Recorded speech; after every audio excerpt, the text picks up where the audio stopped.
ఒకే భాష ఒకే ప్రజగా ఉండేవారు. ఒకే భాష ఒకే ప్రజగా ఉన్న వారి మధ్యలో ఆయన అనేక భాషలను కలుగజేశాడు. అనేక భాషలను వారికి కలుగజేసినప్పుడు చూడండి, వారు మనుషులతో కనెక్షన్ మిస్ అయిపోయారు, కానీ దేవునితో కనెక్షన్ మాత్రం వారికి మిస్ అవ్వలేదు. మనుషుల మాటలు అర్థం చేసుకోలేకపోతున్నారు, గుంపులుగా వేరయ్యారు, కానీ ప్రతి మనిషి దేవుణ్ణి మాత్రం అర్థం చేసుకోగలుగుతున్నారు, దేవుణ్ణి వెతకగలుగుతున్నారు. దేవుడు వారి భాషలో వారితో మాట్లాడుతున్నాడు. Praise the Lord. ఈ భూమి మీద ఉన్న సకల భాషల్లో ఆయన మాట్లాడగలిగిన వాడు, సకల స్వభావాలకు సమాధానం చెప్పగలిగిన దేవుడు. ఆమేన్. ఆయన ఈ భూమి మీద తన సంఘాన్ని కేవలం ఒక దేశంలో ఒక ప్రాంతంలో సిద్ధపరచట్లేదు, యావత్ భూమి మీద ఆయన సంఘాన్ని సిద్ధపరుస్తున్నాడు. విచిత్రం ఏమిటంటే ఒక్కొక్క ప్రాంతంలో ఒక్కొక్క రకమైన సాంప్రదాయాలు, ఆచారాలు, ఒక్కొక్క ప్రాంతంలో ఒక్కొక్క విధములైనటువంటి నియమాలు ఉంటాయి. వాటన్నిటికీ ప్రజలు లోబడిపోయి ఉంటారు. ఇక్కడ ఆలోచన విధానం వేరుంటుంది, వేరే రాష్ట్రంలో ఆలోచన విధానం వేరుంటుంది, వేరే దేశంలో ఆలోచన విధానం వేరుంటుంది. ఇలా ఒక్కొక్క చోట ప్రజలు ఒక్కొక్కలా ఉన్నా సరే అందరినీ ఒక్క మార్గంలోనే నడిపిస్తున్నాడు పరిశుద్ధాత్మ దేవుడు. దేవునికి మహిమ కలుగునుగాక. సర్వసత్యము అన్ని చోట్ల ఒకేలా ప్రకటించబడి తీరుతుంది.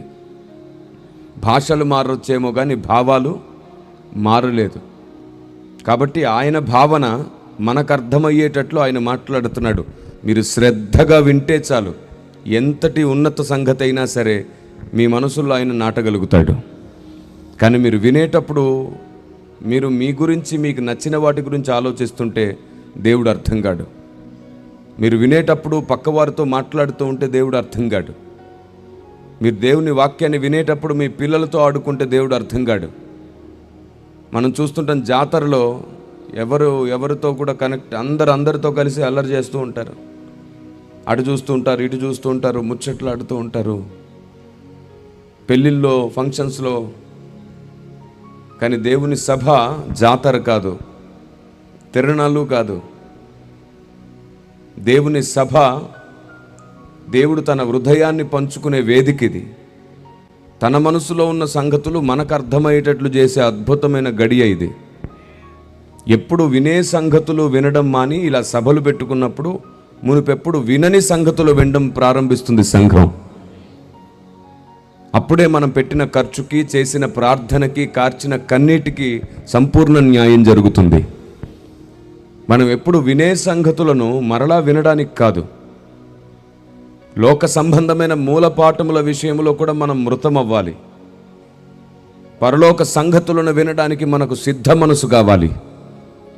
నీ ధర్మశాస్త్రమందు ఆశ్చర్యమైన సంగతులు చూచున్నట్లు నా కన్నులు తెరువము అని దావీదు చేసిన ప్రార్థనా స్థాయి అంతస్తుకు మనం వెళ్ళాలి. ఆయన గ్రంథంలో ఆయన ఆలోచన వెతికే స్థాయికి మనం రావాలి అంటే మన మనసులో ఉన్న వాటిని, మనకు నచ్చిన వాటిని వెతకడం మానేయాలి.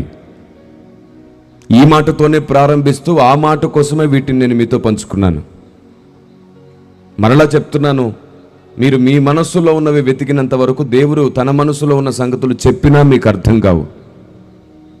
మీరు ఓదార్పు కోసమో, మిమ్మల్ని మీరు బలపరుచుకోవడం కోసమో, ఆదరణ కోసమో ఇక్కడికి వచ్చుంటే మీరు కేవలం ఎప్పుడు ఓదార్పు, ఆదరణతోనే బ్రతుకుతారు. మీరు ఎప్పుడైనా గాలి కొట్టిన బెలూన్ చూసారా?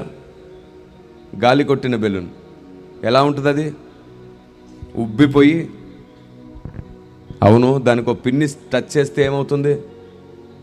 అలా అయిపోతారు. ఊరికే ఓదార్పు, ఆదరణ, నన్ను ఒకడు ధైర్యపరచాలి, నన్ను ఒకడు ఓదార్చాలి అనుకుంటే. నేనంటాను, నన్నెవరు ఓదారుస్తారు కాదు, నేనెవరిని ఓదార్చాలనే స్థాయికి రావాలి విశ్వాసి. దేవునికి స్తోత్రం కలుగును గాక. వాక్యము మనలోనికి వెళ్తున్న కొలది జ్ఞానం ఇస్తుంది. వాక్యం మనలోనికి వెళ్తున్నప్పుడు మనకు సామర్థ్యతనిస్తుంది. వాక్యం మనలోనికి వెళ్తున్నప్పుడు మన స్వభావాన్ని మార్చేస్తుంది. వాక్యం మన లోపలికి వచ్చినప్పుడు దేవుని మనస్సు మనకు ధరింపజేస్తుంది. వాక్యం మనలోనికి వస్తున్నప్పుడు మనలో నాయకత్వపు సామర్థ్యత పెరుగుతూ ఉంటుంది. దేవునికి మహిమ కలుగునుగాక. ఆమేన్. మనలో నాయకత్వపు సామర్థ్యత పెరుగుతున్నప్పుడు, మనలో పరిశుద్ధాత్మ దేవుని నడిపింపు పెరుగుతున్నప్పుడు గమనించండి, ఆత్మదేవుడు మీతో మాట్లాడుతున్నాడు. ఈ లోక సంబంధమైన వాటి మీద మనకు మనస్సుంటే పరలోక సంగతుల విషయములో మనం పూర్తిగా డిటాచ్ అయిపోతాం. అంటే పూర్తిగా మనకు అనుబంధం పోతుంది. ఈ లోక సంబంధమైన వాటి మీద మనసున్న వ్యక్తులకు ఎవ్వరికైనా సరే పరలోక సంగతులు అర్థం కావు.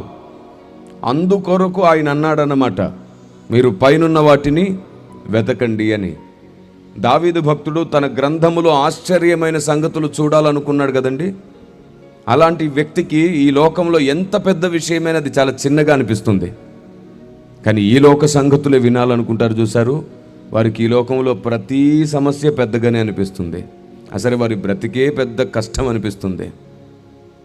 బైబిల్ గ్రంథంలో ఎందరో భక్తులు వారి జీవితాల్లో నెమ్మదే లేదు, కానీ నెమ్మది లేని ఆ జీవితంతో పోరాడుతూనే అనేకులకు నెమ్మదిని, సంతోషాన్ని, సమాధానాన్ని ఇవ్వగలిగారు.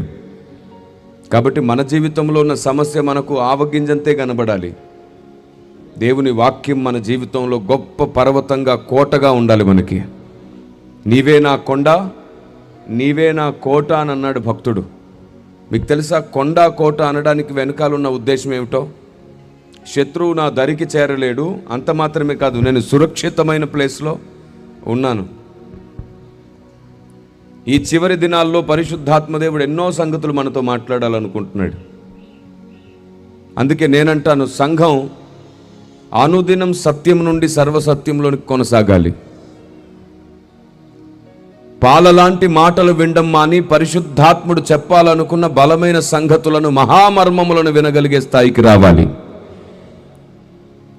హెబ్రీ పత్రిక 5వ అధ్యాయము 11, 12 వచనాలను గమనిస్తే అపోస్తలుడైన పౌలు ద్వారా పరిశుద్ధాత్మదేవుడు రాయించినటువంటి మిక్కిలి శ్రేష్టమైన మాట, అంత్య దినాలలో సంఘానికి ముఖ్యమైన మాట అది.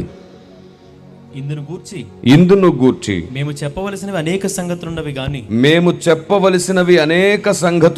గాని మీరు వినుటకు మందులైనందున వాటిని విశదపరచుట కష్టము. ఈ మాట విన్నారా? వాటిని విశదపరచుట కష్టము అంట. వాటిని విశదపరచుట కష్టము. మీకు అర్థమవుతుందా పరిశుద్ధాత్మదేవుడు ఏమని మాట్లాడుతున్నాడో? ఈ చివరి దినాల్లో పరిశుద్ధాత్మదేవుడు ఈ వచనంలో నుండి మనతో పలకరిస్తున్నాడు, మనతో మాట్లాడుతున్న మాట ఏమిటంటే, కాలమును బట్టి చూస్తే మీరు బోధకులుగా ఉండవలసిన వారు. కాలమును బట్టి చూస్తే మీరు ఎలా ఉండాలి? ఎందుకు బోధకులం అవుతాం? నేను మీతో చెప్పవలసినవి అనేక సంగతులున్నవి.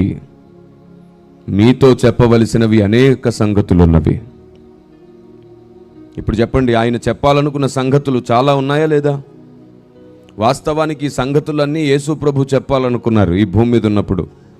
యోహాను సువార్త 16వ అధ్యాయము 12వ వచనం చూస్తారా? నేను మీతో చెప్పవలసినవి ఇంకను అనేక సంగతులు కలవు గాని ఇప్పుడు మీరు వాటిని సహింపలేరు. విన్నారా? చెప్పవలసినవి అనేక సంగతులున్నవి గాని ఇప్పుడు మీరు వాటిని సహింపలేరు అంట. దేవుడు మనతో ఎన్నో సంగతులు మాట్లాడాలనుకుంటున్నాడండి. ఓ పెద్ద మాట చెప్పనా? హలో, దేవుడు చెప్పాలనుకున్న సంగతులు మీకు అర్థమైతే మీకు కావలసినవి మీరు వెతుక్కోవలసిన పనే లేదు.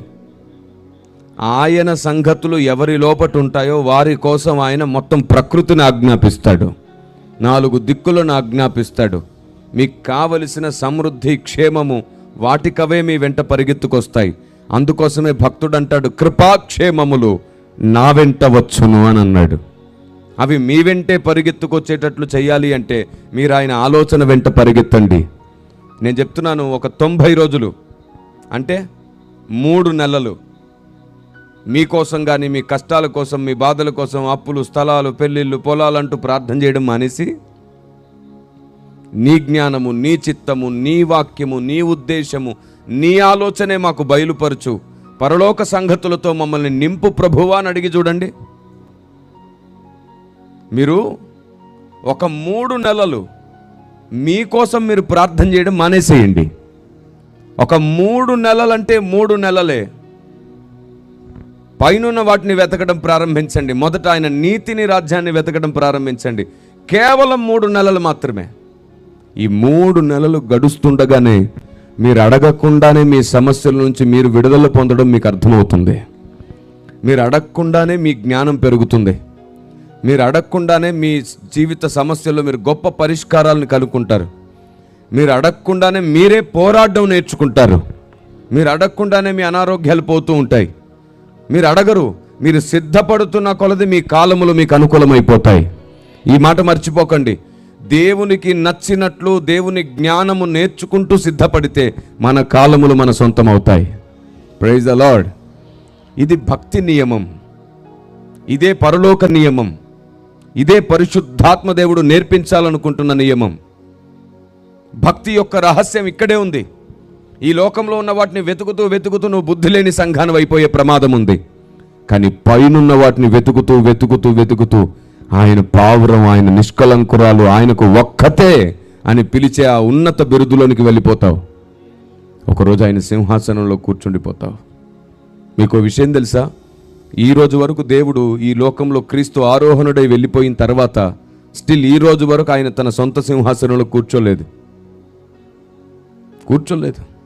అదేమిటండి, తండ్రి కుడిపార్శ్వన కూర్చొని ఉన్నాడు కదా అని అంటారేమో. మీరు సరిగ్గా లేఖనం చదివితే ఈ విషయంలో ఇంకా స్పష్టత ఉండేది. ఆయన తండ్రి కుడిపార్శ్వన కూర్చున్నది కూడా ఆయన సింహాసనంలోనే. తండ్రి సింహాసనంలోనే తండ్రి పక్కన కూర్చున్నాడు, కానీ ఆయన సింహాసనంలో కూర్చోలేదు క్రీస్తు. ఎందుకో తెలుసా? నీతో నాతో కలిసి మనందరితో కలిసి సింహాసనం ఎక్కాలని ఆయన ఎదురు చూస్తున్నాడు. దేవునికి స్తోత్రం కలుగును గాక. నీ కొరకు ఎదురు చూస్తున్నాడు ఆయన. కేవలం నీ కోసం ఎదురు చూస్తున్నాడు. మరి సింహాసనంలో కూర్చోగలిగే స్థాయి అంతస్తు కావాలా లేదా? మీరు చెప్పండి. ప్రార్థన, దానితో పాటు అభిషేకం, దానితో వరములు, దానితో దర్శనాలు, కలలు, ఇవి ఉంటే చాలా వీటి వెంట మాత్రమే పరిగెడితే చాలా? నువ్వు తలస్థాయికి వెళ్ళాలంటే ప్రార్థన, అభిషేకము, వరములు, సామర్థ్యత మాత్రమే కాదు, దేవుని జ్ఞానము, దేవుని మర్మము, దేవుని వ్యూహము, పరలోక చట్టము, వీటన్నిటిని తెలుసుకొని ఉండాలి నువ్వు. దైవ చిత్తానుసారమైన మర్మము వలన మాత్రమే నీకు సంపూర్ణత వస్తుందని లేఖనం చెబితే ఆ లేఖనాన్ని నమ్ముదాం, ఆ లేఖనం చెప్పింది విందాం. ఆమేన్. ఆయన చెప్పినది చేయుడి అని ఉంటుంది ఆవిడ. ఎక్కడ నిందా మాట? కానా విందులో. Very good. మీరు ఈ మాటల్ని ఇలాగ చెప్పగానే జ్ఞాపకం చేసుకుంటున్నారంటే అద్భుతం కదా. కొందరికి పెద్ద పెద్ద సంగతులు వినడం అలవాటు అయ్యి చిన్న చిన్నవి మర్చిపోతారు. ఎక్కడుంది ఈ మాట, ఎక్కడుంది అని వెతుక్కుంటారు. అదేంటి, మనం పెద్దవాళ్ళం అయిన తర్వాత ఏబీసీలు మర్చిపోయినట్టు, పిహెచ్డీ చదివిన తర్వాత వాళ్ళు మర్చిపోయినట్టు, దేశభక్తి ఎక్కువైపోయి వాడు ఏదో దేశగీతం మర్చిపోయాడు. మనిషి ఎదుగుతున్న కొలది చిన్న చిన్న వాటిని మర్చిపోతుంటాడు కదా. ఇక్కడ చిన్న సమస్య ఉంది. చిన్న వాటిని మర్చిపోతున్నాము అంటే ఉన్న వాటిని కూడా మర్చిపోవడంలో ఎక్కువ టైం పట్టదు. దేవుణ్ణి అడగాలి, ప్రభువా ముఖ్యమైన ప్రతీది నా జ్ఞాపకంలో ఉండేటట్లు నాకు జ్ఞాపక శక్తిని ఇవ్వండి అని. అక్కడ కూడా ఆయన కృపే మనకు సహాయపడునుగాక. మనిషి తన యోగ్యతను తన సామర్థ్యత మీద పెట్టి నిరూపించుకోకూడదు. మనిషి తన యోగ్యతను దేవుని కృపను ఆనుకొని నిరూపించుకునే ప్రయత్నంలో ఉండాలి. అక్కడ ఎప్పటికీ ఓటమి ఉండదు. ఎందుకంటే మన సామర్థ్యత మనల్ని మోసం చేస్తుంది, కానీ ఆయన కృప మనల్ని ఎప్పటికీ మోసం చేయదు. ఈ విషయంలో ఆయన యందు నిరీక్షణ కలిగి ఉండాలి మనం. దేవునికి స్తోత్రం కలుగునుగాక. కాబట్టి క్రీస్తు పరలోక రాజ్యానికి వెళ్ళిన తర్వాత ఆయన సొంత సింహాసనంలో ఇంకా కూర్చోలేదు. నిన్ను ఆయన సింహాసనంలో కూర్చుండగలిగే అంతస్తుకు తీసుకొని వచ్చి అప్పుడు నీతో కలిసి ఆయన సింహాసనం ఎక్కాలనుకుంటున్నాడు. ఇప్పుడు నేను ఇచ్చిన ఈ స్టేట్మెంట్కి ఆధారం ఎక్కడుంది బైబిల్లో? ఆధారం లేకుండా ఎలా మాట్లాడతాం మనం? ఆధారం ఉండాలి. ప్రకటన గ్రంథం 3వ అధ్యాయం 21వ వచనంలో ఈ మిక్కిలి శ్రేష్టమైన విశేషమైన వింత ఒకటి ఉంది చూడండి. నేను జయించి నా తండ్రితో కూడా ఆయన సింహాసనమందు కూర్చుండి ఉన్న ప్రకారం, నా తండ్రితో కూడా ఆయన సింహాసనమందు కూర్చుండి ఉన్న ప్రకారం జయించు వానిని నాతో కూడా నా సింహాసనమందు కూర్చుండనిచ్చేదను. నాతో కూడా నా సింహాసనమందు కూర్చుండనిత్తును. ఇప్పుడు చెప్పండి, ఈ వచనంలో మీకు ఏమర్థమైంది? అక్కడ ఏమంటాడంటే, నేను జయించి నా తండ్రితో కూడా ఆయన సింహాసనమందు కూర్చుండి ఉన్న ప్రకారం. ఇప్పుడు ఎక్కడ కూర్చున్నాడు ఆయన? అందరు చెప్పాలి. ఎక్కడ కూర్చున్నాడు? మీరు మర్చిపోకూడదనే మీతో పలికిస్తున్నాను. ఇక్కడ వయసులో చాలా చిన్నపిల్లలు కూడా మౌనంగా ఉంటున్నారేంటో. అడిగినప్పుడు మాట్లాడాలి. బయటికి మాట్లాడితే మీకు జ్ఞాపకంలో ఉండిపోతాయి. కొన్నిసార్లు కొందరు వయసులో పెద్దవాళ్ళు ఏం చెప్పమన్నా సరే అలా ఉంటారన్నమాట. నేను వయసులో పెద్దదాన్ని నేను చెప్పడం ఏమిటి అనుకుంటారు. మీరు తెలుసా, దేవుని సన్నిధిలో మీరు ఎంత చిన్న బిడ్డల్లాగా ఉంటారో అంత ఎక్కువగా దేవుని సన్నిధి మిమ్మల్ని నడిపించడం ప్రారంభిస్తుంది. ఎందుకంటే పరలోక రాజ్యం పసిపిల్లలదే అన్నాడు కదా. దేవుని సన్నిధికి వచ్చేసరికి ఎంతటి వాడైనా సరే చిన్న పిల్లల్లాగా మారిపోవలసిందే. ఎందుకంటే మనం అందరం ఆయనకి చంటి పిల్లలమే కదా. ముదిమి వచ్చు వరకు ఎత్తుకొని అన్నాడు కదా. ఈ కారణం చేత దేవుని సన్నిధిలో మనం పసిపిల్లల వలె ప్రవర్తించుట మన భక్తికి ముఖ్యమైన పాత్ర పోషిస్తుంది. మనం ఎదగడానికి ఉపయోగపడుతుంది. ఆల్రెడీ ఎదిగేశాను అనుకున్నోడికి ఆత్మదేవుని కార్యం జరగదు. నేను ఇంకా ఎదగాలి అనుకునే వ్యక్తి చేతిని ఆత్మదేవుడు పట్టుకొని నడిపిస్తాడు. ఇప్పుడు భూమి మీద మనం అనుదినం నేర్చుకునేవారమని మర్చిపోవద్దు. మీరు ఎవరైనా సరే గుర్తుంచుకోండి, అనుదిన శిష్యత్వం చేసి తీరాల్సిందే. శిష్యత్వం చాలా ముఖ్యమైంది. అక్కడ ఏమనుందంటే, నేను జయించి నా తండ్రితో కూడా, ఎవరితో కూడా? నా తండ్రితో కూడా ఆయన సింహాసనమందు కూర్చుండి ఉన్న ప్రకారం. ఇప్పుడు ఆయన ఎవరి సింహాసనంలో కుడిపార్శ్వమున ఉన్నాడు? Very good. ఎవరి సింహాసనం అది? తండ్రి సింహాసనంలో కుడిపార్శ్వమున ఉన్నాడు. మరి ఆయన సింహాసనం ఎప్పుడు ఎక్కుతాడు? అదే వచనంలో అంటాడు, జయించిన వానిని నాతో కూడా నా సింహాసనమందు కూర్చుండనిత్తును. జయించేవారు రాబోతున్నారా? జయించే వారితో నేను నా సింహాసనం ఎక్కుతానని చెప్తున్నాడు ఆయన. అంటే గడిచిన 2000 సంవత్సరాలుగా ఆయన ఎక్కడున్నాడు? ఇప్పుడు తండ్రి కుడిపార్శ్వమున తండ్రి సింహాసనంలోనే ఉన్నాడు. కానీ ఆయన కొరకు నియమించిన సింహాసనంలో ఆయన ఇంకా కూర్చోలేదు. ఆయనకు సంబంధించిన సర్వాధికారములు పొందియు తండ్రి పక్కనే ఉన్నాడు. ఎందుకు తెలుసా? నిన్ను సర్వాధికారం పొందిన వ్యక్తిగా మార్చాలని. Praise the Lord. ఆయన అంటున్నాడు, నేను నా సింహాసనంలో కూర్చోవాలంటే, ఒక కొత్త మాట చెప్తాను వినండి. నేను నా సింహాసనంలో కూర్చోవాలంటే నా శరీరము సంపూర్ణ క్షేమాభివృద్ధి పొందాలన్నాడు. అదేమిటి? క్రీస్తు శరీరం కదా. క్రీస్తు అంటేనే సంపూర్ణుడు. మరలా క్రీస్తు తన శరీరమును సంపూర్ణత కోరాడేమిటి తండ్రి దగ్గర? అప్పుడు ఆయన అన్నాడు ఏమిటంటే, నేను తల అయి ఉన్నాను, నా శరీరము భూమి మీద సంఘమై ఉంది. నా సంఘము నా శరీరములాగా మారితే అప్పుడు నేను వెళ్ళి సింహాసనం ఎక్కుతాను. Praise the lord. ఊరికే తల వెళ్ళి దొల్లుతూ కూర్చోవడం ఏమిటి? ఏకంగా శరీరంతో వెళ్తాను. నా శరీరం నాకు కావాలి. నా శరీరము క్షేమాభివృద్ధిలోనికి రావాలి. అప్పటి వరకు నేను నీతో ఉంటాను, ఎందుకంటే నీవే నాకు తలవి. ఆమేన్. ఈ మాట బైబిల్లో ఉందా లేదా? కదా. స్త్రీకి శిరస్సు పురుషుడు, పురుషునికి శిరస్సు దేవుడు, క్రీస్తుకు శిరస్సు. కాబట్టి ఈ నియమం బైబిల్ గ్రంథంలో ఉంది. ఆ నియమం చొప్పునే ఆయన అక్కడ కూర్చొని ఉన్నాడు. దేవుని ప్రజ, ఇక్కడ కుమారుడు తక్కువ అని తండ్రి ఎక్కువ అని కాదు. వారు నియమమునకు లోబడి పనిచేసే దేవుడు. ఈ భూమి మీద ఆయన పనిచేయాల్సి వచ్చినప్పుడు రిక్తుడై తనకంటూ ఒక బౌండరీ నియమించుకొని నియమములను బట్టి పనిచేయడానికి ఈ భూమి మీదకి వచ్చాడు. అందుకే కాలం సంపూర్ణమైనప్పుడు వచ్చాడు. లేఖనం నెరవేర్చేటట్లు పనిచేశాడు. సంపూర్ణ విధేయత చూపించి మాదిరి చూపించాడు. ఏది చేసినా లేఖనం కోసమే చేశాడు. మనం ఆరాధిస్తున్నది, మనం సేవిస్తున్నది న్యాయమై ఉన్న దేవుణ్ణి. నీతి న్యాయములు ఆయన సింహాసనమునకు ఆధారం. ఒక పెద్ద మాట చెప్పనా? మన బలహీనతల్ని కూడా ఆయన ప్రేమిస్తున్నాడు. మన బలహీనతల్ని కూడా కనికరించి దయ చూపించి, నీ బలహీనతను కూడా ప్రేమించి, నిన్ను ప్రేమించి ఓర్చుకుంటున్నాడు, సహిస్తున్నాడు. నా బిడ్డలకు ఈ బలహీనత నుంచి నేను విడుదల ఇవ్వాలి. నేను నా బిడ్డల్ని ఈ బలహీనత నుంచి విడిపించాలి. నీ బలహీన సమయంలో ఆయన నిన్ను విడిచిపెట్టలేదు, నిన్ను ప్రేమిస్తున్నాడు. ఎందుకో తెలుసా? ఆయనకు తెలుసు ఆయన మనసులో ఉన్న సంగతులను నువ్వు ప్రేమిస్తున్నావు కాబట్టి తప్పకుండా నిన్ను ఆయనలా మార్చేసుకుంటాడు ఆయన. కాలం సమీపిస్తుంది. నీ బలహీనతలన్నీ నీకు దూరం అయ్యేటట్లు దేవుడు చేస్తాడు. నీ బలహీనతల యందు నిన్ను ప్రేమిస్తున్నాడు ఆయన. నీ బలహీనతల యందు నిన్ను ప్రేమిస్తున్నాడు ఆయన.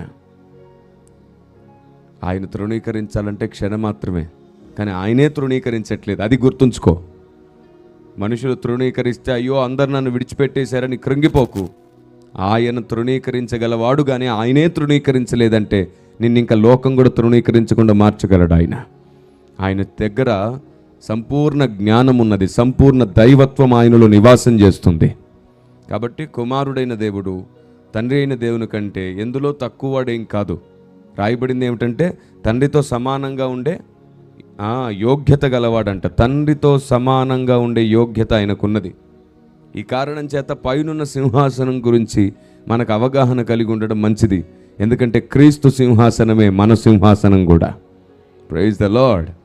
జయించిన వానిని నాతో కూడా నా సింహాసనమందు కూర్చుండనిత్తునన్నాడు. ఇప్పుడు 3 విషయాలు ఏం జయించాలి అనే దాని గురించి మాట్లాడి కొంచెం ముందుకు వెళ్దాం మనం.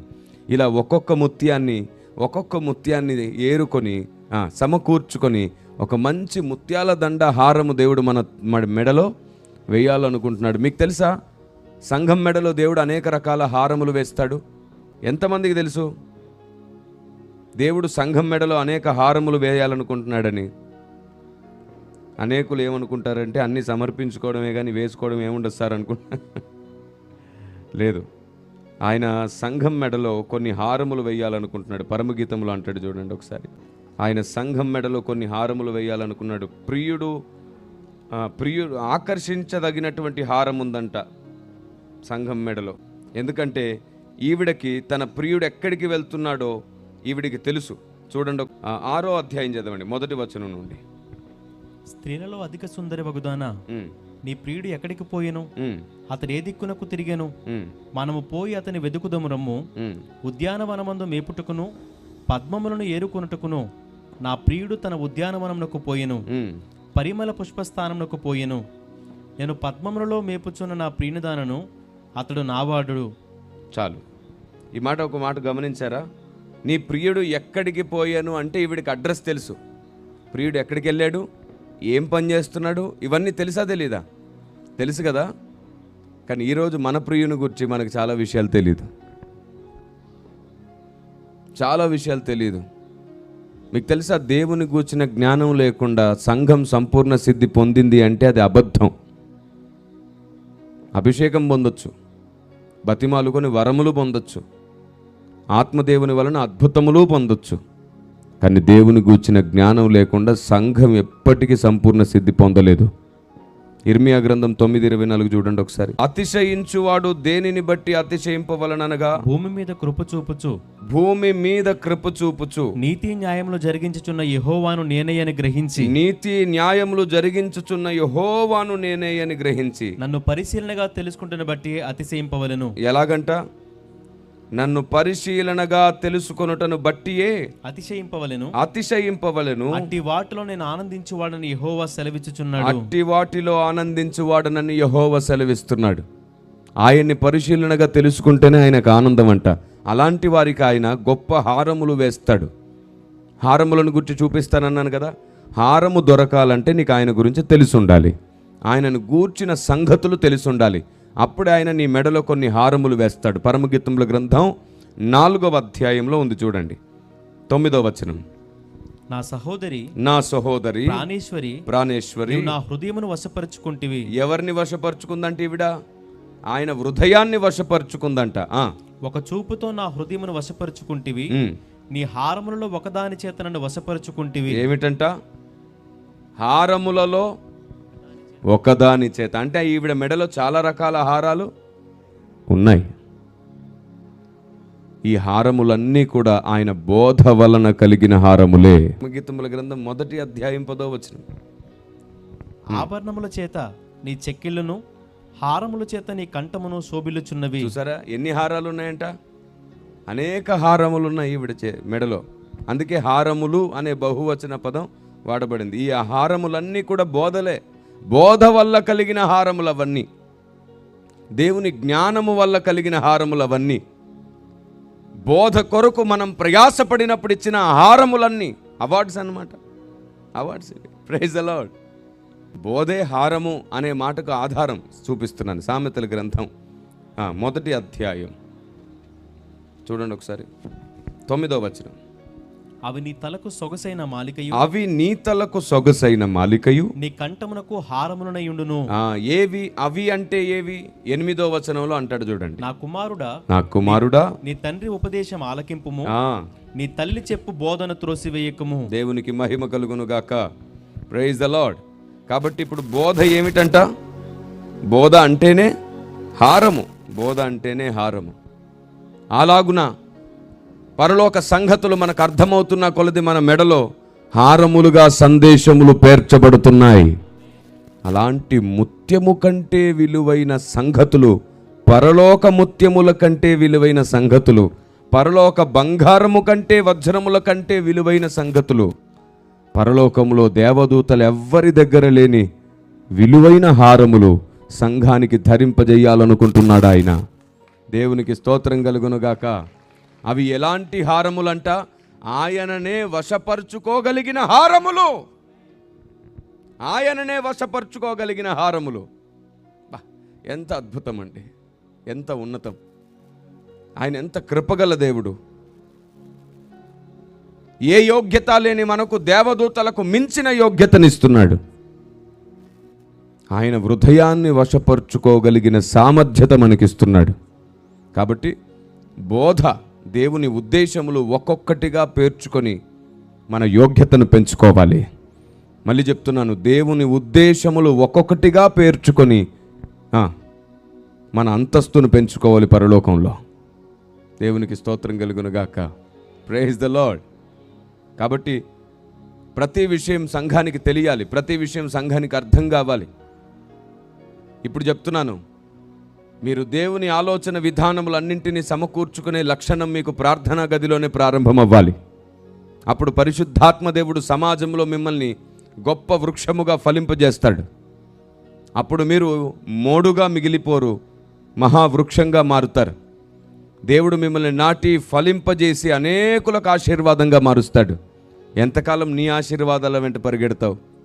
ఎంతకాలం ఆ చప్పిడి బ్రతుకు? ఆశీర్వాదాల వెంట పరిగెత్తి పరిగెత్తి పరిగెత్తి నీ కాళ్ళు ఎన్నిసార్లు బెనికాయి? బెనికిన కాళ్ళతో బ్రతుకుతున్న క్రైస్తవ్యమా, పరిశుద్ధాత్మ దేవుని స్వరం ముందు నీ మార్గము సరాలం చేసుకో, లేదా బెనికిన కాలు విరిగిపోతుంది. మార్గము సరాలము చెయ్యుడి. బెనికిన కాలు విరగకుండా మార్గము సరాలం చెయ్యుడి. ఎంతకాలం ఆశీర్వాదాలు దీవెనల వెంట పరిగెడతావు? ఎంతకాలం స్వస్థతల అద్భుతాల వెంట పరిగెడతావు? అవే నీ వెంట పరిగెత్తుకొచ్చేటట్లు నువ్వు దేవుని బోధ వెంట పరిగెత్తుకొని చూడు. 90 రోజులు మాత్రం ఒక ఎక్సర్సైజ్ అన్నమాట మీకు. ఒక 90 రోజులు ఎన్ని కష్టాలు వచ్చినా మీకోసం మీరు ఏడవకుండా దేవుని బోధ కొరకు, దేవుని నియమం కొరకు, దేవుని జ్ఞానం కొరకు, దేవుని ఆలోచన కొరకు ఏడిచి చూడండి. మీ ప్రతి కన్నీరు నాట్యం అవడం మీరు కల్లారా చూస్తారు. అది దేవుని నియమం. దేవునికి స్తోత్రం కలుగునుగాక. ఆమేన్. ఒకసారి చూస్తారా? కొలస్సీ పత్రిక 3వ అధ్యాయం మొదటి మాట చూస్తారా? మీరు క్రీస్తుతో కూడా లేపబడిన వారైతే, మీరు క్రీస్తుతో కూడా లేపబడిన వారైతే పైనున్న వాటిని వెతుకుడి. పైనున్న వాటినే వెతుకుడి. అక్కడ క్రీస్తు దేవుని కుడిపార్శ్వమున కూర్చుండి ఉన్నాడు. ఎక్కడున్నాడంట ఆయన? క్రీస్తు దేవుని కుడిపార్శ్వమున కూర్చొనున్నాడు. దేవునికి స్తోత్రం కలుగునుగాక. అంటే ఇప్పటి వరకు మనం మాట్లాడుకున్నటువంటి వచనం యొక్క సారం మనం ఇప్పుడు చదువుకున్నాం కదా. మీరు పైనున్న వాటిని వెతికితే క్రీస్తు కుడిపార్శ్వమున ఉన్నాడనే మాట ఎందుకు చెప్తున్నాడు? ఈ పైనున్న వెతకడానికి, ఆయన పక్కన కూర్చోవడానికి ఏంటండి సంబంధం అంటే, నీవు కూడా ఆయన పక్కన కూర్చోవాలంటే పైనున్న వాటిని వెతికే మనస్సు నీకు ఉంటేనే ఈ లోకంలో అన్నిటిని నువ్వు గెలవగలుగుతావు. Praise the Lord. జయించిన వారిని నాతో కూడా నా సింహాసనమందు కూర్చుండబెట్టుదునన్నాడు. జయించాలి అంటే పైనున్న వాటిని వెతికే లక్షణం కావాలి. మీరు కిందున్న వాటిని వెతికేవారు అనుకోండి, ఎక్కడ ఉండలేరు నిలకడగా. ఒక చోటు నుంచి ఇంకో చోటుకి, ఇంకో చోటు నుంచి ఇంకో చోటుకి, ఇంకో చోటు నుంచి ఇంకో చోటుకి వెళ్ళిపోతూనే ఉంటారు. ఎందుకంటే నీ మనసుకు ఏది అభ్యంతరం అనిపించినా, నీ మనసుకు ఏది కరెక్ట్ కాదనిపించినా, నీ మనసుకు ఏది రైట్ కాదనిపించినా, కొన్నిసార్లు నువ్వే కరెక్ట్ కాదనిపించినా నీ బతికి ఇంకెప్పుడు అలాగే ఉంటుంది. మహిమ నుండి అధిక మహిమలోనికి వెళ్ళమన్నాడు. అంతేగాని అభ్యంతరాలు వెతుక్కుంటూ అభ్యంతరములే లేని చోటుకి వెళ్ళడం అసలు ఈ భూమి మీద ఎప్పటికీ అది సాధ్యం కాదు. మీలో భిన్నాభిప్రాయములు ఉండక మానదు, యోగ్యులెవరో కనబడు నిమిత్తం. ఒక మాట చెప్పాలంటే ఈ భూమి మీద ఏ మానవుడు పరిపూర్ణంగా లేడు, పర్ఫెక్ట్గా లేడు. ఈ భూమి మీద ఏ మినిస్ట్రీ, ఏ బోధ, ఏ సంఘం ఇంకా సంపూర్ణ సిద్ధి పొందలేదు. పొందుతున్నాం, పొంది తీరుతాం, తప్పకుండా పొందుతాం. ఇప్పుడున్న ఏ బలహీనత తర్వాత ఉండదు, ఇప్పుడున్న ఏ చేదు తర్వాత ఉండదు. అవును, పౌలు భక్తుడంట తనలో ముళ్ళుగా ఉన్నటువంటి బలహీనతను బట్టి దేవుని దగ్గర కన్నీళ్లు కార్చి రాత్రింబగలు మొరపెట్టాడంట, వేదన పడ్డాడంట. అయ్యా, ఈ ముళ్ళు నుండి నన్ను తప్పించువా. ఆయన ఏమన్నాడు? నా కృప నీకు చాలును. అంటే భక్తుని ప్రతి చోట న్యాయంలో ఉంచేటట్లు దేవుడు నడిపించాడు. భక్తుని మీదకి ఏ దోషము రాకుండానట్లుగా ఆయన నడిపించాడు. భక్తుని వలన దేవుని పని ఎక్కడ పాడవకుండా ఆయన నడిపించాడు. దానికి కారణం ఏంటో తెలుసా? అధిక నీతిమంతుల వలె ప్రవర్తించక అధికంగా ప్రార్థిస్తూ దేవుని సన్నిధిలో వినయంగా ప్రవర్తిస్తే చాలు. ఆయనే అందరిని నడిపించువాడు. శాస్త్రులు, పరిచయులు ఎప్పుడు పక్కవాడి తప్పును చూస్తూ హేళనగా చేసేవారంట. మేము వారిలా లేం, మేము వీరిలా లేం, మేము వీరిలా లేమని ప్రార్థించేవారంట. వారి ప్రార్థనలన్నీ అలాగే ఉన్నాయి. కానీ ఒకడు ఎలా ప్రార్థన చేశాడంట? పూర్తిగా తనను తాను తగ్గించుకొని, అయ్యా నేను తలెత్తడానికి కూడా అసలు ఎంత తగ్గించుకున్నాడో చూడండి. దేవునికి ఎవరి ప్రార్థన నచ్చిందంట? ఈ సుంకరి ప్రార్థన నచ్చింది, ఆ పరిచయని ప్రార్థన మాత్రం నచ్చలేదు. పైగా ఈ సుంకరి కంటే వాడు నీతిగా ఉన్నాడు, ఈ సుంకరి కంటే వాడు ఉపవాసాల్లో ఉన్నాడు, ఈ సుంకరి కంటే వాడు పరిశుద్ధంగా బ్రతికాడు, ఈ సుంకరి కంటే వాడు నియమాల్లో బ్రతికాడు. కానీ దేవునికి వాడు నచ్చలా, వాడి ప్రార్థన నచ్చలా. అసలు భక్తి యొక్క విలువ నిన్ను ప్రేమించినట్లు నీ పక్కవాడిని కూడా అర్థం చేసుకుంటూ ప్రేమించడం ప్రారంభించినప్పుడు ప్రారంభమవుతుంది. నిన్ను నువ్వు ఎలా అర్థం చేసుకుంటావో, నీ బలహీనతలు ఎలా అర్థం చేసుకుంటావో, నీ కష్టాలు, కన్నీళ్ళు, నీ తొందరపాటుతనం అన్నిట్లో నీకు నువ్వు ఎలాగైతే ఒక సంజాయిషి చెప్పుకుంటావో, ఒక కారణం మాట్లాడుకుంటావో, అలాగే పక్కవాడి విషయంలో కూడా ఏదో ఒక బలమైన కారణం ఉంటుందని ఒక మంచి అభిప్రాయం నీకు వచ్చినప్పుడు నీ భక్తిలో నూతనత్వాన్ని నువ్వు చూస్తావు. నిజమైన శిష్యులు కావాలి. నిప్పులాంటి శ్రమల్లో కూడా నిలకడగా ఉండే శద్రక, మేషక, అబేద్నెగోలు కావాలి. దేవునికి స్తోత్రం కలుగునుగాక. ఈ శద్రక, మేషక, అబేద్నెగోల గురించి ఒక మాట చెప్పనా? మొన్న కరోనా వచ్చినప్పుడు కొందరు మేము శద్రక, మేషక, అబేద్నెగోలం అవుతాం అనుకొని కరోనా టైంలో అందరూ కలుసుకోకండి, ఎక్కడ వాళ్ళు అక్కడ ఉండండి అని చెప్పి చర్చిలు కూడా క్లోజ్ చేసాం మనకు పర్మిషన్స్ లేనప్పుడు. మొత్తం ప్రపంచమే స్తంభించిపోయిన కాలం అది కదా. ఫిబ్రవరి నెలలో ఆ సమస్య వచ్చి మళ్ళీ జూన్ నెలలో మధ్యలో ఒకసారి లాక్డౌన్ తీసేసి అందరికీ కొంచెం అవకాశం ఇచ్చారు. అప్పుడు మేము అనౌన్స్మెంట్ చేసాం, దయచేసి స్వచ్ఛంద కర్ఫ్యూ మనం పాటిద్దాం, క్రైస్తవ స్వచ్ఛంద కర్ఫ్యూ ప్రకటిద్దాం అన్నాను. ఎందుకు అనంటే సమాజం పట్ల మనకు బాధ్యత ఉంది. ఇన్ని రోజులు ఫిబ్రవరి నుంచి జూన్ వరకు మనం మందిరానికి వెళ్ళలేదు, ఇంకో 2 నెలలు మనం స్వచ్ఛందంగా కర్ఫ్యూ పాటించి సమాజానికి మనం బాధ్యత గల ప్రజలమని ఒకసారి అర్థమయ్యేటట్లు చేద్దామని చెప్పాను. అబ్బే నో, దేవుని సన్నిధికి దూరముగా నేనెట్లుండుదును, నేను నీ సన్నిధికి వచ్చేదను అని ఈ వచనాలన్నీ ఎత్తుకొని, పైగా శద్రక, మేషక, అబేద్నెగోలు అగ్నిలో పడినా ఏమైనా జరిగినా మేమును సహవాసముగా ఉండుట కూడకుండా ఉండేదమా, సహవాసముగా కూడుట మానకుడి అనే వచనానికి అర్థం ఏమిటి? రండి అని కరోనాలోకి వెళ్ళిన వాళ్ళు మళ్ళీ వెనక్కి అడిపోయారు. చర్చిలు ఓపెన్ చేసుకొని అందులో కూర్చొని ఆరాధిస్తుంటే పక్కవా ఆ వీధుల్లో ఉన్న వాళ్ళు వీళ్ళు వచ్చేసి మీకు కనీసం బాధ్యత లేదా అని చెప్పి కొన్ని చర్చెస్కి తాళాలు వేశారు. ఎంత దారుణం అది. క్రైస్తవుడు ఆవేశపరుడు కాదు, ఆలోచనతో రోషం గలవాడు. ఆవేశం వేరు, రోషం వేరు, రెండు ఒకటి కాదు. భావోద్రేకాలకు, స్వభావాలకు ప్రత్యేకమైన ఉద్దేశాలు ముడిపడి ఉన్నాయి. ప్రతిదాన్ని గుర్తెరిగినప్పుడు మనం క్రమం కలిగి ప్రయాణం చేయగలుగుతాం. అవును, పరిశుద్ధాత్మదేవుడు క్రమశిక్షణ గలవాడు. అలాగే మన విషయంలో కూడా ఆయన అలాగే ఆలోచిస్తున్నాడు. నరుని కోపం దేవుని నీతిని నెరవేర్చు. తొందరపాటుతనంతో శద్రక, మేషక, అబేద్నెగోల్లాగా ఉండాలని ట్రై చేస్తున్నారు. నాన్న, నువ్వు శద్రక, మేషక, అబేద్నెగోల్లాగా ఎప్పుడు ఉండాలంటే శ్రమలనేటువంటి అగ్ని నిన్ను ఆవరించినప్పుడు. నువ్వు శద్రక, మేషక, అబేద్నెగోల్లాగా ఉంటే నీతో ఖచ్చితంగా ఆయన 4వ వాడిగా ఉంటాడు. శోధనలనే సమస్యలు నీకు వచ్చినప్పుడు, శోధన లాంటి అగ్ని, ఏం అర్థం కాని లాంటి సమస్యలు నీ చుట్టూ ఉన్నప్పుడు అపవాది నిన్ను మోసం చేయడానికి ప్రయత్నం చేస్తున్నప్పుడు అక్కడ ఉండాలి శద్రక మేషక అబేద్నెగోల్లాగా. Praise the Lord. నేను ఒక మాట చెప్పనా, మనం ఎవ్వరము కూడా స్టెఫన్ లాగా ఉండొద్దు, పౌలులాగా ఉంటే చాలు. స్టెఫన్ ఏం చేశాడు? అతనికి ఎవరు ఆజ్ఞాపించకుండానే వెళ్ళి దేవుని పక్షమున నిలబడి బిగ్గరగా సువార్త చెప్పడం ప్రారంభించాడు, నోరు తెరిచి మాట్లాడడం ప్రారంభించాడు. అందరూ రాళ్లతో కొట్టి చంపేశారు అక్కడ. స్టెఫన్ లాగా ఉండమని దేవుడు కోరట్లా, పౌలులాగా ఉండమనే కోరుకుంటున్నాడు. స్టెఫన్ లాగా ఒక్కరోజే మాట్లాడి చనిపోవడం దేవునికి ఇష్టం లేదు. నువ్వు అనేక రోజులు దేవుని గురించి మాట్లాడాలి. దేవుడు మనకిచ్చిన ఈ విలువైన దీపం మన జీవితం అనేకుల్ని వెలిగించేంత వరకు వెలగాలి, ఒక్కరోజులో ఆరిపోవద్దు. కాబట్టి మీ ఆవేశాలు పక్కన పెట్టి దేవుని ఆలోచనలతోనే మన ఆత్మీయ జీవితాన్ని నడుపుకోవాలి. కాబట్టి కొలస్సి 3:1 ఏమన్నాడు? మీరు క్రీస్తుతో కూడా లేపబడిన వారైతే పైనున్న వాటిని వెతుకుడి, పైనున్న వాటినే వెతుకుడి. అక్కడ క్రీస్తు దేవుని కుడి పార్శ్వమున కూర్చుండి ఉన్నాడు. అంటే మనం పైనున్న వాటిని వెతకడం ప్రారంభిస్తే సింహాసనం ఎక్కే అవకాశం ఉంది అని అర్థం. Praise the Lord. మరి మనం అందరం కిందున్న వాటిని వెతుకుతుంటాం కదా. ఇప్పుడు ఇంత చెప్పానా, సభ అయిపోగానే ఎవరైనా దగ్గరకు వచ్చి, సార్ మెడ నొప్పి ఉంది ప్రార్థన చేయరా, కాలు నొప్పి ఉంది ప్రార్థన చేయరా, మోకాలు నొప్పులయ్యా, తల నొప్పి అయ్యా, పొట్టు నొప్పి అయ్యా అని ప్రతి చిన్నదానికి ఇంకా చింతించేవారే ఉన్నారు. నేను చెప్తున్నాను, మీకు ఒక మాట చెప్తాను, చిన్న వాటికి అయ్యగారుల దగ్గరికి పరిగెత్తకండి. మాకు అంతకంటే సిగ్గుచేటు ఇంకోటి లేదు. ఇన్ని సంవత్సరాలు సంఘాన్ని పెంచిన ప్రతి చిన్నదానికి మా మీదే ఆధారపడుతున్నారంటే మీరు పెరగలేదని అర్థం.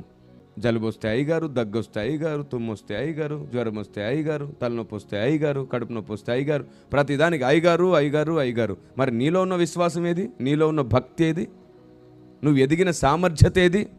నిన్ను పెంచిన పెంపకం ఏది? ప్రతిదానికి అయ్యగారు. మేము ఎంతకాలం బతుకుతామండి? ఏదో ఒక రోజు ఈ లోకాన్ని మేము విడిచిపెట్టి వెళ్తాం కదా. అప్పుడేంటి పరిస్థితి? అప్పుడు ఎవరి మీద ఆధారపడతారు? మీరు చాలా తెలివైన వాళ్ళు. అయ్యగారు పోతేనేమి సార్, అమ్మగారు ఉందిగా, మళ్ళీ అమ్మగారు అంటే మీరు మా మీద ఆధారపడాలనే భక్తి మేము నేర్పించట్లా, మీరు దేవుని మీద ఆధారపడాలనే భక్తి నేర్పిస్తున్నాం మీకు. మీరు దేవుని చేయి పట్టుకునేటట్లు మిమ్మల్ని నడిపించడమే మా బోధ, మా బాధ్యత, మా కర్తవ్యం. మీరు మా చేయి పట్టుకునేది ఎప్పుడో తెలుసా? దేవుని చేయి పట్టుకోవడం నేర్పించమని మా చేయి పట్టుకుంటారు. Praise the Lord. దేవుని చేయి పట్టుకోవడం నేర్పించమని, దేవుని ఆలోచన గుర్తించడం నేర్పించమని, కఠినమైన పరిస్థితుల్లో కూడా దేవుని కొరకు నిలబడడం నేర్పించమని, నడిపించడం నేర్పమని. ప్రారంభంలో రక్షించబడ్డ కొత్తలో మీకోసం మీకు ప్రార్థన చేయడం తెలియదు. ఒక 5-6 సంవత్సరాలు మేమే చిన్న బిడ్డల్లా చూసుకుంటాం. ఆ తర్వాత మీరు పెరిగి పెద్దవాళ్ళు అయినట్టు ఆత్మీయ జీవితంలో. అవును కదా. మీ పిల్లలకి మీరు పాలు ఎంతకాలం ఇస్తారు? ఎంతకాలం ఇస్తామారంటే అలా చూస్తారే. ఓ సంవత్సరం, కుదిరితే 2 సంవత్సరాలు కూడా ఇవ్వాలి. 6 నెలల్లో పాలు ఇవ్వడం మానేసేవాళ్ళు పిల్లల్ని గండం మానేయండి. ఏం లాభం లేదు మీరు 6 నెలలు పాలిస్తే. ఎందుకంటే ఈ భూమి మీద మొత్తం కల్తీ ప్రపంచంలో మిగిలిన తల్లిపాలు మాత్రమే బిడ్డకు ఆరోగ్యం. అది కనీసం 2 సంవత్సరాలు లేదా 1.5 సంవత్సరాలైనా ఇవ్వండి. ఆ పాలే వాడికి రోగ నిరోధక శక్తిని పెంచుతాయి. తల్లిపాలలో ఆరోగ్యమే కాదు, ఔషధం కూడా ఉంది. ఒకప్పుడు కంటి జబ్బు వస్తే తల్లిపాలు పిండేవాళ్ళు కదా, ఎందుకంటే ఔషధం ఉంది అందులో. కాబట్టి దేవుని ప్రజ, అలాగని చెప్పి వాడి కళ్ళలో ఏం జబ్బు లేకపోయినా పిండకండి. ఎప్పుడు అనవసరమైన పని ఏది చేయొద్దు, సైడ్ ఎఫెక్ట్ అవుతుంది. అవసరమైన పని మాత్రమే చేయాలి. తల్లిపాలు బిడ్డ కంట్లో పడితే సైడ్ ఎఫెక్ట్ అనట్ల. నేనేమంటున్నానంటే అనవసరమైనది ఏదైనా సైడ్ ఎఫెక్ట్ అంటున్నాను. వెంటనే దాన్ని ముందుకు కలిపేసుకుంటాం మనం, మధ్యలో నుంచి వెళ్ళిపోయి. అందుకే పదే ప్రతి చిన్న విషయాన్ని క్లియర్గా మాట్లాడుతున్నాం మేము. దేవుని ప్రజ, మర్చిపోకండి, పరిశుద్ధాత్మ దేవుని స్వరం మనతో మాట్లాడుతుంది. ఈ చివరి రోజుల్లో మనం నేర్చుకోవలసినవి అనేక విశేషమైన సంగతులు ఉన్నవి. చిన్న వాటి కొరకు సేవకుల దగ్గరికి వెళ్ళి ప్రార్థించుకునే స్థాయి నుండి చిన్న వాటిని మీరే గెలిచే అంతస్తుకు ఎదిగారు మీరు. ఆమేన్. కాళ్ళ నొప్పులు, తలనొప్పులు, చేతుల నొప్పులు అంటే మీకు ఒక విషయం చెప్పను, ఎందుకు వస్తాయి తెలుసా? అవి ఊరికే మనం అందరం చేస్తున్న ఒక మిస్టేక్ ఉంది. భోజనం చేసేటప్పుడు మీరు నీళ్ళు ఎక్కువ తాగుతారు కదా. భోజనం చేసేటప్పుడు కొందరు గ్లాస్ నీళ్లు తాగేస్తారు, మళ్ళీ ఇంకో గ్లాస్, అలా భోజనం అయిపోయేలోకి 4-5 గ్లాసులు తాగేస్తారు. అలాంటి వ్యక్తులకు ఏమవుద్దంటే ప్రస్తుతం బాగానే ఉంటుంది, కరెక్ట్గా అలాగే ఒక 5-6 సంవత్సరాలు 10 సంవత్సరాలు అలా నాన్ స్టాప్గా తాగుతాం కదా, ఒక వయసుకు వచ్చేసిన తర్వాత నుంచి గ్యాస్ ట్రబుల్ వచ్చేస్తుంది, పొట్ట పెరుగుతుంది, అజీర్తి పెరుగుతుంది, ఊరికూరికి కాళ్ళ నొప్పులు కీళ్ళ నొప్పులు వచ్చేస్తాయి, బాడీలో వీక్నెస్ పెరుగుతుంది. అవును, బాడీలో ఉన్న ఆరోగ్యం తగ్గిపోతుంది. ఇంకా ఊరికే మందులు వేసుకునే పనిలో ఉంటాం మనం. భోజనం చేసిన తర్వాత 40 నిమిషాల వరకు ఆరోగ్యాన్ని కాపాడుకునే విధానం ఏమిటంటే భోజనం చేసినాక 40 నిమిషాల వరకు నీళ్లు తాగకూడదు. అలా చెప్పాను కదా అని గొంతుకు ఏదైనా అడ్డుపట్టినప్పుడు తాగకుండా ఉండేరు. మొన్న కిరణ్ పాల్ అయ్య గారు చెప్పారు అందుకు తాగలేదని మరలా పరలోకానికి వెళ్ళి నా మీద దేవుని దగ్గర మాట్లాడతారు మీరు. అడ్డుపడినప్పుడు గొంతుకు అడ్డుపడినప్పుడు తాగాలి అంతే. అది కూడా నేను చెప్తున్నాను, భోజనం మొత్తంలో 1/2 గ్లాస్ వాటర్తో కంప్లీట్ చేయాలి. భోజనం మొత్తంలో సగం గ్లాస్ నీళ్ళతోనే భోజనం కంప్లీట్ చేయాలి. నీళ్లు తాగుతూ తినడం అలవాటు చేసుకోకండి. గొంతుకు ఏదైనా అడ్డుపడితేనే నీళ్లు, అదేమిటో నీళ్లు కూడా నంచుకుంటున్నారు, నీళ్లు కూడా నంచుకోవడం అలవాటు చేసుకుంటున్నారు. వద్దు, అలా చేయకండి, అది ఆరోగ్యం కాదు. భోజనానికి ముందు నీళ్లు తాగేయకూడదు, భోజనం తర్వాత 40 నిమిషాలు నీళ్లు తాగకూడదు. భోజనానికి ముందు మినిమం అరగంట ముందు వరకు నీళ్లు తాగకుండా జాగ్రత్తలు తీసుకోవాలి. అలాగ మన ఆహారం త్వరగా అరుగుతుంది. అసలు అలాంటి డైజెషన్ సిస్టమ్ దేవుడు అలా క్రియేట్ చేసి పెట్టాడు. మనకి ఇదంతా తెలియదు, అంతే కలిపేస్తాం, అనారోగ్యం తెచ్చుకుంటాం. అయ్యా ఆరోగ్యం అంటాం, పాడు చేసుకునేది ఎవరు? అరే నీ ఆరోగ్యాన్ని నీ చేజేతులారా తెలివి లేకుండా నువ్వు పాడు చేసుకుంటున్నావు. ఒకప్పుడు మన పెద్దలు లోటాలు పక్కన పెట్టుకొని తాగారు, కరెక్టే, వాటర్ అంతా. అప్పటి కాలం వేరు, ఇప్పటి కాలం. అప్పుడు వాళ్ళు రాళ్ళు తిన్నా అరిగాయని అన్నారు, ఇప్పుడు అన్నమే అరగట్లా. చాలా ఇష్టపడి పిజ్జాలు బర్గర్లు తింటున్నారు, అది అరగట్లా. దేవుని ప్రజ, మీ ఆరోగ్యాన్ని కాపాడుకోకుండా మీరు ఎంత ఏడిచి ప్రార్థన చేసినా లాభం లేదు. కాబట్టి మేము వాక్యమును బోధించేవారం మాత్రమే కాదు, మీకు వ్యూహమును జ్ఞానమును బోధించేవారం కూడా. పాము వంటి వివేకం, పావురం వంటి నిష్కపటం కావాలి. దేవునికి స్తోత్రం కలుగునుగాక. కాబట్టి మీరు ఈ ఊరికే కాళ్ళు నొప్పులు, ఏళ్ళ నొప్పులు, పొట్ట నొప్పులు, జ్వరాలు, ఇవన్నీ సమస్యలు పోవాలంటే మీరు ఒక 3 నెలల పాటు నేను చెప్పింది మీరు నాన్ స్టాప్గా చేయండి. మంచి ఆరోగ్యం కూడా మీకు దానికదే వస్తుంది. డాక్టర్స్ని అడగండి, ఇదే చెప్తారు. నా కుటుంబానికి నేను చెప్పుకున్నట్టు దేవుని కుటుంబం అయి ఉన్న మీ అందరికీ నేను ఇది చెప్తున్నాను.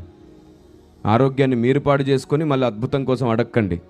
బుద్ధిగా మనం బ్రతికి మనమే దేవుని శక్తిని మోసే పాత్రలుగా మారుదాం. దేవునికి స్తోత్రం కలుగునుగాక. కాబట్టి మనం ఎప్పుడైతే పైనున్న వాటిని వెతకడం ప్రారంభిస్తామో పైనున్న వాటికి అనుగుణంగా ఇక్కడ బ్రతకడానికి కావలసిన బుద్ధిని కూడా దేవుడు అనుగ్రహిస్తాడు. ఆమేన్. మీకు తెలుసా, మన భారతదేశంలో ఒకప్పుడు ఈ మతాలు, సాంప్రదాయాలు, గొడవలు లేవు. అప్పుడు దేవుణ్ణి వెతకడం అనే ఒక ఆలోచన ఉండేది. ఎలాగైనా దేవుణ్ణిలో విలీనం అవ్వాలి, దేవుణ్ణిలో కలిసిపోవాలని చెప్పేసి వీళ్ళు తపస్సు చేస్తూ బ్రతికే పెద్దలు ఉండేవాళ్ళు మన భారతదేశంలో. వాళ్ళకి ఏ మతం గురించి తెలియదు, ఏ సాంప్రదాయం గురించి తెలియదు. దేవుడు వెలుగై ఉన్నాడు, దేవుడు సత్యమై ఉన్నాడు, దేవుణ్ణి వెతకాలని మాత్రమే తెలుసు. ఎందుకంటే బాబేలు గోపురం దగ్గర నుంచి విడిపోయిన ఒక గుంపు ఇక్కడికి కూడా వచ్చారు కదా. ఈ ప్రాంతంలో కూడా నివసిస్తూ ఈ ప్రదేశం కాస్త మహాదేశంగా ఆవిర్భవించింది. నేను అనేది ఇక్కడికి వచ్చిన ప్రారంభపు ప్రజలు అన్నమాట. వారు దేవుని ప్రజలే. బాబేలు గోపురం దగ్గర నుంచి చెదిరిపోయిన వారిలో ఒక వర్గం ఇక్కడికి కూడా వచ్చారు. వారిలో దేవుణ్ణి వెతుకుతూ దేవునిలో కలవడమే జీవితం అనే భావనలో ఉండిపోయేవారు. కాలం గడుస్తూ దేవునిలో కలవడం అనేది మర్చిపోయారు మనుషులు. వారిలో వారే కలిసి బతికేస్తున్నారు. వాస్తవానికి దేవునిలో ఏకమవ్వడం అనేటువంటి గొప్ప భక్తి సాధన మన దేశంలో ఉంది. దేవునిలో విలీనం అవ్వడం అనే భక్తి సాధన ఉంది. ఇదే బైబిల్లో కూడా ఉంది. నా యందు వారు, వారి యందు నేను ఉందును అని అంటాడు ఆయన. కాబట్టి అలా దేవునిలోనే ఉండాలనుకునేటువంటి వాళ్ళ భక్తి జీవితం ఎలా ఉండేదో తెలుసా? వ్యర్థమైన వేటి మీద వారి దృష్టి ఉండేది కాదు. తమను తాము కాపాడుకుంటూ, తమ శరీరాన్ని కాపాడుకుంటూ ఆయన కొరకు ఆయనలో కలవడానికి సిద్ధపడుతుండేవారంట. చూసారా ఎంత అద్భుతమో. కాబట్టి మనకు మన ఆహారం విషయంలో జాగ్రత్తలు తీసుకోవడం, ఆయన కొరకు బ్రతకడానికి మన శరీరాన్ని కాపాడుకోవడం చాలా ముఖ్యం. నీ దేహము దేవుని, దీన్ని నువ్వు పాడు చేయొద్దు. ఆయనకు ఉపయోగపడేటట్టు బలంగా సిద్ధపరచు. కొందరు అంటారు, ఏం అక్కర్లేదు సార్, ఏం తిన్నా తినకపోయినా దేవుడే చూసుకుంటాడు, అందుకే నువ్వు తొందరగా పోతావు.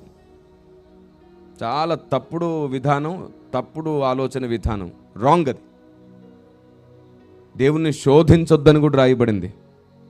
పాము అంటే వివేకంగా ఉండమని రాయబడింది. నువ్వు జాగ్రత్తలు ఏం తీసుకోకుండా క్రమశిక్షణగా ఉండకుండా అన్నీ దేవుడే చూసుకుంటాడంటే ఒప్పుకోడు దేవుడు. వద్దు, అలాంటి ఓవర్ కాన్ఫిడెన్స్లోకి వెళ్ళకండి. ఆయన నియమంతో మనల్ని నడిపిస్తున్న దేవుడు. యెహోవా నా కాపరి, నాకు లేమి కలగదు అని చెప్పిన దావీదే ఆయన చుట్టూ దేహ సంరక్షకులను కూడా పెట్టుకొని జాగ్రత్త పడ్డాడు. యెహోవా నా కాపరి, నాకు లేమి కలగదు అన్నవాడే ముందు జాగ్రత్తగా శత్రువుకు మించి వ్యూహాన్ని రచించుకొని జాగ్రత్తగా ఉన్నాడు. దేవుడు మన కాపరియే, శత్రువుని మనల్ని ముట్టనివ్వడు. అలాగని చెప్పి మనం మౌనంగా ఉంటే శత్రువు ఎత్తుకొని పోతుంటే కూడా మౌనంగా ఉంటాడు ఆయన. ఇశ్రాయేలు ప్రజల్ని ఎన్నిసార్లు ఎత్తుకుపోయారు వాళ్ళు బానిసలుగా? వాళ్ళ మూర్ఖత్వం వారిని చెరసాల్లో ఉండేటట్లు చేసింది. దేవుని చిత్తము, దేవుని నియమము తెలుసుకోకుండా ఆయనకు ఆయాసకరంగా ఉంటే ఆయన ఒప్పుకోడు. అంటే ఆయన దయామయుడైన దేవుడు. సాతానే నీలో బలహీనతను కలగజేసి ఉంటే, మూర్ఖత్వాన్ని కలగజేసి ఉంటే దానికి దేవుడు వైద్యం చేయగలడు. అందుకే బోధ అనే గొప్ప మార్గాన్ని మన ముందుంచాడు. ఆయన బోధ వలన, దాన్ని నమ్ముట వలన నీకు విడుదల కలుగుతుంది. దేవునికి స్తోత్రం కలుగునుగాక. ఈ మాట ఎలా రాయబడిందో తెలుసా బైబిల్లో? సత్యము మిమ్మల్ని స్వతంత్రుల్ని చేస్తుంది, విడుదల కలుగుతుంది. దేవునికి స్తోత్రం. కాబట్టి పైనున్న సింహాసనాన్ని వెతకండి. పైనున్న వాటిని వెతికేవారు కిందున్న వాటిని పట్టించుకోకుండా, కిందున్న వాటిని పెద్దగా దాని విషయంలో చింతించకుండా, జ్ఞానము, క్రమశిక్షణ, పద్ధతి చొప్పున ఉంటే చాలు. కిందున్న సమస్తం ఆయనే చూసుకుంటాడు. నువ్వు ప్రతిసారి పైనున్న వాటి మీద మనసు పెట్టుకో. ఆయన పైనున్న సంగతులు నీతో మాట్లాడాలనుకుంటున్నాడు. ఆమేన్. చూడండి ఒకసారి అదే కొలస్సీ పత్రిక 2వ అధ్యాయం 12వ వచనంలో కూడా ఒక మాట ఉంది. మీరు బాప్తిస్మమందు ఆయనతో కూడా పాతి పెట్టబడిన వారై. ఏమిటంట? మీరు బాప్తిస్మమందు ఆయనతో కూడా పాతి పెట్టబడిన వారై, ఆయనను మృతుల్లో నుండి లేపిన దేవుని ప్రభావమందు విశ్వసించుట ద్వారా ఆయనతో కూడా లేచితిరి. దేవునికి స్తోత్రం కలుగునుగాక. మనం పైనున్న వాటిని ఎందుకు వెతకాలో తెలుసా? మనం ఆయనతో కూడా పాతి పెట్టబడ్డాం, ఆయనతో సిలువ వేయబడ్డాం, మనం మరణించాం. ఇంకా ఈ లోక సంబంధులం కాదంట మనం. అందుకని మనం మన నివాసం అక్కడుంది కాబట్టి అక్కడికి కావలసిన ఏర్పాట్లు చేసుకోవాలి. నేను ఒక మాట చెప్పనా? ఈరోజు సత్యం కొరకు నువ్వు ఏదైనా పని చేసేవనుకో, సత్యం కొరకు, దేవుని నియమం కొరకు, దేవుని ప్లాన్ కొరకు, దేవుని ప్రణాళిక కొరకు నువ్వు తగ్గించుకొని ఏదైనా పని చేస్తే, తగ్గించుకొని నువ్వు ఏదైనా కష్టపడితే, నీ పనిని కూడా ఆపుకొని దేవుని పని కోసం నువ్వు ప్రయాసపడుతున్నది నిజమైతే, పరలోకంలో నీ కోసం కూడా కొన్ని ఏర్పాట్లు దేవుడు చేయడం ప్రారంభిస్తాడు. Praise the Lord. ఆయన పని నువ్వు చేస్తే నీ పని, ఇక్కడ ఆయన పని చేస్తే అక్కడ నీ పని ఆయన చేసి పెడుతున్నాడు. మాట తప్పని నమ్మదగిన దేవుడు ఆయన. అందుకు సభలు జరిగిన, సంఘంలో ప్రార్థనలు జరిగిన యవనస్తులు, తమ్ముళ్ళు, చెల్లెలు సహకారులై ఉండటం మంచిది, ఇష్టంగా పని చేయటం మంచిది. మీ పని పరలోకంలో మీ కొరకు కూడా దేవుడు స్థలం సిద్ధపరుస్తాడు. ఆయన ఎంత నమ్మదగిన వాడంటే, ఆయన కోసం మనం ఏదైనా చేస్తే ఆయన మౌనంగా ఉండే దేవుడు కాదు. అంత నమ్మదగిన దేవుడు. మనం ఏది చేసినా దానికి బహుమానం ఇవ్వాలనుకుంటున్నాడు ఆయన. పైగా మనం ఇష్టంగా, భారంగా మన పనులను కూడా అలా పక్క నుంచి దేవుని కొరకు ముందు పరిగెడతాను చూశారు, కావాలని వెళ్ళి మరీ పని చేస్తాను చూశారు. అలాంటి వ్యక్తుల బహుమానం ఇంకా ఊహించుకోలేం. అన్నా, నీకు చాలా పనులున్నా సరే నీ పనులు పక్కన పెట్టి నా పని బాగా జరగాలని నువ్వు ఎంత దూరం ప్రయాణం చేసావో చూశాను. నువ్వు ఎంత దూరం బైక్ మీద వెళ్ళావో, ఎంత దూరం నడుచుకుంటూ వెళ్ళావో, ఎంత దూరం ఆటోలో వెళ్ళావో అన్నీ చూస్తున్నాడు ఆయన. బైక్ ఉందని ఆటోలో కావాలని వెళ్తే ఏం కొలసి ఇవ్వడు. నువ్వు కావాలని ఆటోలో వెళ్ళావు నాన్న, నా దృష్టిలో పడాలని, అలాంటి ఓవర్ యాక్షన్లు ఏం చేయకనమ్మా అని చెప్తాడు. నేను అన్నది ఏమిటంటే, ఏ అవకాశం లేకుండా నువ్వు నడుచుకుంటూ పోయిన సందర్భాలను చూశాడు. అవకాశం ఉన్నప్పుడు నువ్వు ఆటోలో వెళ్ళి నడుచుకుంటూ వెళ్ళి పని చేసిన సందర్భాలను చూశాడు. తర్వాత నువ్వు బండి మీద వెళ్ళిన సందర్భాలు చూశాడు, నువ్వు కారులో వెళ్ళిన సందర్భాలు కూడా చూశాడు. అంటే దేవుని పని చేస్తూ నువ్వు ఎదిగావు, అంచెలంచెలుగా ఎదిగి, ఎంత ఎదిగితే అంత పని చేసావు. Praise the lord.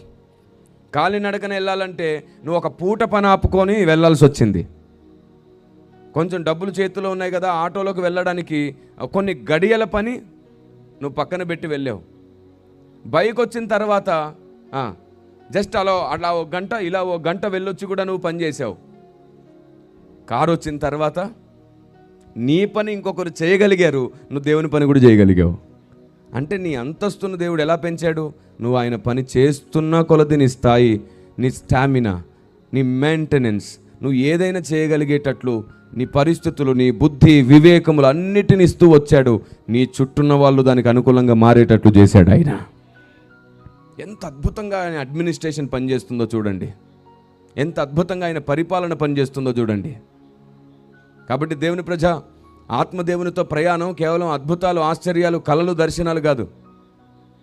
మన వివేకము, మన జ్ఞానము, మన వ్యూహము, దేవుని పని కొరకు మన ప్రయాస, మన కృషి, మన విజ్ఞానం, వాటన్నిటిని ఆత్మదేవుడు అనుగ్రహిస్తున్నాడు. ఆత్మదేవుని వలననే అది కలుగుతున్నది.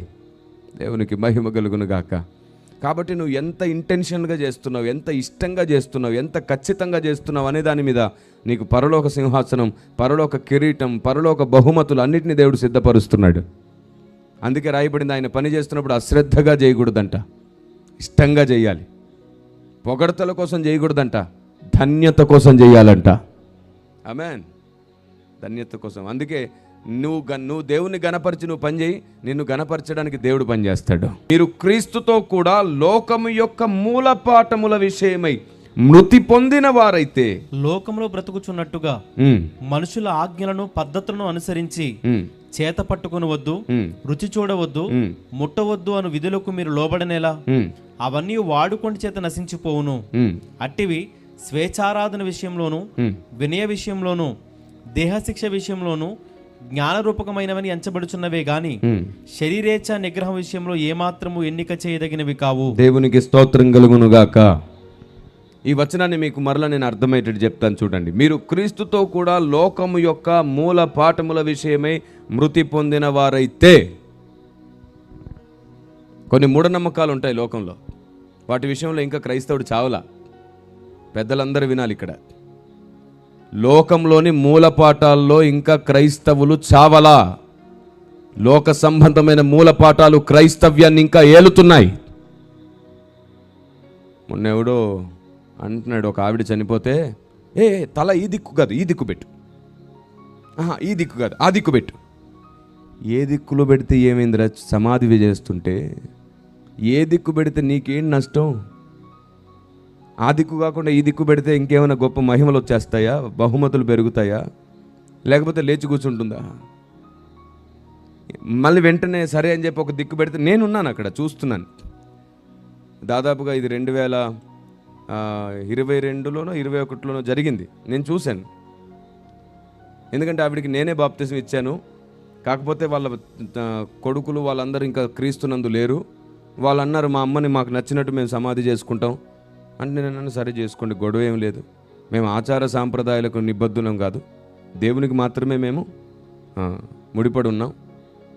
మీరు ఇష్టమైతే, ఆవిడ క్రీస్తునందు ఉంది కాబట్టి క్రైస్తవ సాంప్రదాయం చొప్పున చేయాలనుకున్నామే కానీ మీకు బాధ కలగాలని మాకేం కాదు. మీరు ఎలా చేసుకున్నా ఆవిడ పునరుద్ధానంలో లేపబడుతుంది క్రీస్తునందు. మాకు అలాంటి మొండి గొడవలు ఏమీ లేవు. మేము బుద్ధి జ్ఞానం కలిగి ప్రవర్తిస్తున్నాం. మేము మీతో సాంప్రదాయాల విషయంలో గొడవ పడం, మీ ఇష్టం, సరే కానివ్వండి అన్నాను. కానీ అది చేయడానికి ముందు మేము ఒక అరగంట సమయం మాకు ఇవ్వండి, మేము ప్రార్థన చేసుకొని ఈవిడని బట్టి ఇక్కడ ఉన్న కొందరికి దేవుని ఆలోచన అందించి ఈవిడిని మీకు అప్పచెప్తాం అన్నాను.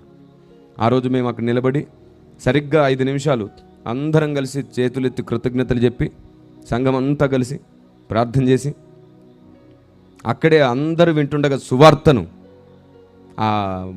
ఆవిడ మరణించిన సందర్భంలో కూడా జీవాన్ని అనేకులకు మరణం లేని సువార్తను అందించి, మరణం తర్వాత మనిషి పాతాళానికి పరలోకానికి మధ్యలో ఉన్న వ్యత్యాసము, పాపము, వీటన్నిటిని గురించి వివరించి, ఈ కారణం చేతనే మేము సమాధి చేస్తాం, కాల్చము అని కొన్ని విషయాలు చెప్పి, ఈ కారణం చేతనే మాకు లోక ఆచార సాంప్రదాయాల కంటే భక్తి, ప్రేమ, నియమమే గొప్పదని చెప్పి, అక్కడున్న వారు అందరూ ఆలోచించేటట్లు 4 మాటలు చెప్పి, ఆ చావుకు వచ్చిన వారు అనేకులు అక్కడక్కడ కూర్చొని మాట్లాడుకుంటూ అల్లరి చేసే వాళ్ళు కూడా మౌనంగా నిశ్శబ్దంగా ఉండి ఒకరి ముఖం ఒకరు చూసి ఆలోచిస్తూ విన్నారు. 7 జన్మలున్నాయో లేదో చెప్పి, ఒక జన్మ అంటే ఏంటో చెప్పి, అసలు మానవుడి ఒకే పుట్టుక వెనకాలన్న ఉద్దేశం చెప్పి, సరిగ్గా 20 నిమిషాల్లో అదంతా ముగించేసి, ప్రభువా మట్టికి మన్నన్నావు కాబట్టి ఈవిడ్ని అప్పచెప్పేస్తున్నాను, వారే ఈ కార్యక్రమం చూసుకుంటారంట, మా మట్టుకు మేము నీవు అవమానింపబడకుండానట్లు ఈవిడ్ని వారికి అప్పచెప్పేస్తున్నాం, ఇది నీ కృపావాక్యము వలన మాపై దయ చూపించని ప్రార్థన చేశాం. అయిపోయింది. ఆవిడని అక్కడ అప్పచెప్తే వాళ్ళు తీసుకెళ్ళిపోయారు.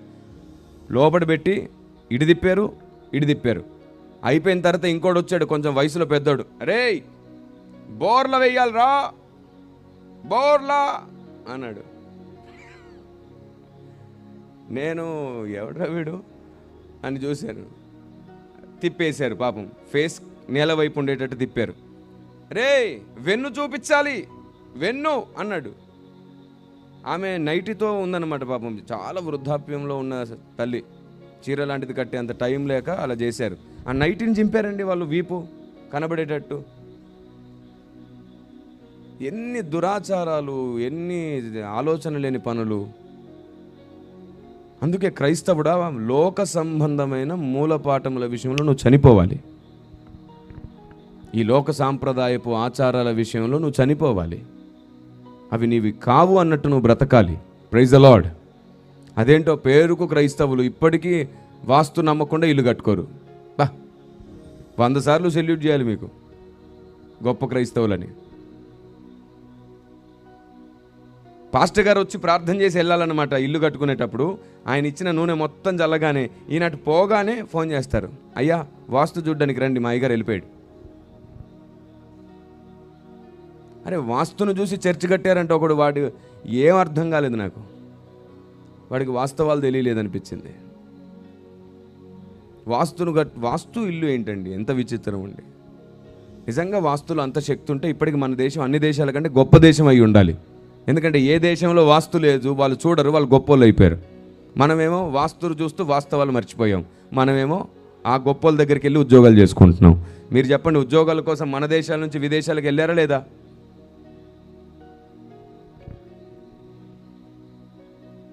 ఎడారి దేశాల్లోకి వెళ్ళి మనం ఉద్యోగాలు చేసుకొని వాళ్ళు ఇచ్చిందంతా బతుకుతున్నాం. నేను కూడా విదేశాలకు వెళ్ళినప్పుడు అడిగాను, నేను ఇంత పెద్ద పెద్ద టవర్స్ కట్టారు కదా, మీకు వాస్తు చూసింది ఎవరో, వాళ్ళు కొంచెం మాకు ఇవ్వండి, మా దేశానికి తీసుకెళ్తామంటే వాళ్ళు అన్నారు, వాస్తు బీస్తూ కూర్చున్నాయి జాంతే, వాస్తవాలు జాంతే అన్నారు. వాళ్ళు జ్ఞానాన్ని నమ్ముకున్నారు, బుద్ధిని నమ్ముకున్నారు. అందుకే ఎడారిలో ఆ స్థాయికి ఎదిగారు. వాస్తులు నమ్మకండి, దిక్కులను నమ్ముకోకండి, దిక్కులను చేసిన దేవుణ్ణి నమ్ముకోండి. ఆయనే అన్ని వైపుల దిక్కై నిలబడతాడు. Praise the Lord. కాకపోతే ఒక పని చేయండి, వాస్తును నమ్మమని నేను చెప్పట్లేదు, కానీ ఒకటి చేయండి. ఏంటంటే, ఒకటి మీ ఇంట్లోకి ఎక్కువ గాలి వచ్చేటట్లు పెద్ద కిటికీలు పెట్టుకోండి. ఒక్క కిటికీ పెట్టుకోకండి, 4 దిక్కులు లేదా ఒక 5-6 కిటికీలు సరిపడ పెట్టుకోండి. ఉదయం లేవగానే కిటికీ తెరిస్తే గాలి లోపటికి, అప్పుడు నువ్వు ఆరోగ్యంగా ఉంటావు. రెండవది, ఇంట్లో వెలుతురు పడాలి కాబట్టి కిటికీలు ఉపయోగపడతాయి. అందుకే తూర్పున గుమ్మం ఎందుకు పెట్టేవాళ్ళో తెలుసా? వాస్తని కాదు, సూర్యుని వెలుగు డైరెక్ట్గా ఉదయం నుంచే ఇంట్లో పడితే మంచిది అని. డి విటమిన్ కదా అది మంచిది అని. ఇంట్లో ఉండే క్రిమి కీటకాలు కూడా అప్పటికప్పుడు చనిపోతాయి అని, నీకు అది ఆరోగ్యంగా ఉపయోగపడుతుంది అని. కొందరు తలుపు తెరుచుకొని గుమ్మం ఎదురుగానే ఆ సూర్యుని వెలుగుకి కూర్చోవడం మన పెద్దలకు అలవాటు. చాయ్ తాగుతూ అక్కడే కూర్చునే అలవాటు కూడా చూస్తాం. మీరు ఎప్పుడైనా చూసారా? పల్లెల్లో గుమ్మం ఎదురుగా కూర్చొని టీ తాగుతూ కూర్చుంటారు చాలామంది సూర్యుని వెలుగుకి. అందుకు తూర్పు అన్నారే కానీ తూర్పున గుమ్మం పెడితే నీకేదో ఐశ్వర్యం వస్తుందని కాదు. అలాగైతే అందరు గుమ్మంలో తూర్పుకు పెట్టి ఐశ్వర్యవంతులు అయిపోదాం. ఇంకా ఏ దేశానికి వెళ్ళి కష్టపడే పని ఉండదు, కూలీనాలి చేయాల్సిన పని ఉండదు. మా ఫ్రెండ్ ఒకడు 60 లక్షలు పోగొట్టుకున్నాడు, వాస్తు వాస్తు వాస్తు వాస్తు అని. వాడు ఏంట్రా ఈ పిచ్చి పని చేస్తున్నాడు అర్థం కాల. చివరిలో అడిగాను, ఏం చేస్తున్నావని. కలిసి రావట్లేదని అన్నాడు. అదే 60 లక్షలు వెనకేస్తే కలిసి వచ్చేవిగా. మూఢనమ్మకాల పేరట డబ్బులు వేస్ట్ చేస్తే కలిసి వస్తాయా? దేవుని పని చేయడంలోనే మనం కలిసి పొందుకుంటాము, కానీ మూఢనమ్మకాల్లో ఎప్పటికీ మనం ఏది కలిసి పొందుకోలేం. మనం ప్రార్థన చేసి నూనె పెట్టేది మూఢనమ్మకం కాదు, అందులో విశ్వాసం ఉన్నది, అందులో దేవుని కార్యం ఉన్నది, దేవుని క్రియ ఉన్నది. కానీ వాస్తుల పేరట మనం నమ్ముతున్నది మూఢనమ్మకం, అందులో మూర్ఖత్వం ఉంది. ఇలా 1-2 ఏంటి, చాలా ఉన్నాయి. మనం పెళ్లి కుమారుని చేస్తాం కదా, చేయరా మీరు? గ్రహాంతర వాసులు ఏంటండి మీరు? ఓకే, మనం పెళ్లి కుమారుని చేస్తాం కదా. చేసినప్పుడు ఏం చేస్తారో తెలుసా? ఒంటి నిండా పసుపు రాస్తా నష్టమే లేదు. ఒంటి నిండా పసుపు రాయడం ఆరోగ్యం. పసుపు అంటే యాంటీబయాటికే కదా. దెబ్బ తగిలినప్పుడు ఏం రాసుకుంటావు? నువ్వు యేసుప్రభు నమ్మినంత మాత్రం నీ ఒంటికి పసుపు రాసుకోకూడదని ఏం లేదు. అదేం లోక మర్యాద కాదు, లోక సాంప్రదాయం కాదు. అది ఆరోగ్య సాంప్రదాయం భారతదేశంలో ఉన్నాయి. లోక సాంప్రదాయం, మత సాంప్రదాయాలు వేరు, ఆరోగ్య సాంప్రదాయాలు వేరు. క్రైస్తవుడు చాలా వివేకంగా ఆలోచించాలి. సరే, మనం పెళ్లి కొడుకుని చేసినప్పుడు ఒంటి నిండా పసుపు రాసి ఏమంటాం తెలుసా? ఊరు పొలిమేర దాటొద్దు నాన్న ఇప్పటి నుండి. అవును, అదే రోజు వాడికి 24 గంటల పొట్టనొప్పి వచ్చింది అనుకో, ఏం చేస్తావు? వద్దు నాన్న, 24 గంటలు నొప్పి వచ్చినా నువ్వు 24 గంటలు ఓర్చుకున్నా. ఒరేయ్, నాకు పెళ్ళొద్దు, ఏమొద్దు, నన్ను కాపాడండి రా అంటాడు వాడు. అప్పుడు ఏది పట్టించుకోం, వెంటనే అంబులెన్స్ వస్తుంది, వాడు ఊరు దాటి వెళ్ళి బ్రతకాలి, తప్పదు. పసుపు రాసుకొని ఊరు దాటితే దురాత్మలు వాళ్తాయంట, చీకటి శక్తులు. మరి అమ్మ కూరలో పసుపు వేసినప్పుడు కూడా వచ్చి వాళ్తాయి ఇట్లాగా. అంధవిశ్వాసం, మూఢనమ్మకం. మీకు పెద్ద మాట చెప్పనా, మనం ఏది నమ్ముతాం సాతాను అదే నమ్మించి మనల్ని అందులోనే ఉండేటట్లు చేస్తాడు. తెలుసా మీకు? నమ్మించి అదే ఉండేటట్లు చేస్తాడు. ఇలా ఎన్నో ఉన్నాయి, 1 కాదు 2 కాదు, రేపు తెల్లవారే వరకు చెప్పాల్సిన మూఢనమ్మకాలు ఉన్నాయి. ఇప్పటికీ కొందరు క్రైస్తవులు ఎంత ప్రార్థించినా జ్వరం పోవట్లేదని చెప్పి తాయితు కట్టిస్తారు. అది తాయితు కడితే పోయే జ్వరం కాదు, అది టైఫాయిడ్.